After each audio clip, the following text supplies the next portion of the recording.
The effects of Maduro's capture beginning to be felt around the world. Venezuelan oil shipments to China are on hold, and President Trump predicts the fall of Cuba's communist regime. Cuba is ready to fall. Yes.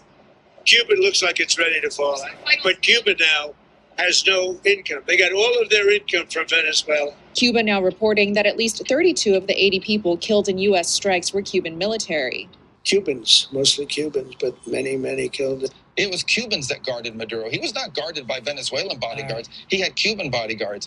In terms of their internal intelligence, who spies on who inside to make sure there are no traitors, those are all Cubans. The Maduro regime was long propped up by Cuba's armed forces and counterintelligence agencies, and Cuba sent tens of thousands of doctors, nurses, and sports figures to Venezuela in exchange for oil discounts. Maduro himself went to Cuba to train as a labor leader, attending a Communist Party training institute called the Nico Lopez School. But he's a violent guy. And he's killed millions of people. He's tortured. They have a torture chamber in the middle of Caracas that they're closing up. The Trump administration insisting they're not at war with Venezuela, but rather righting two injustices.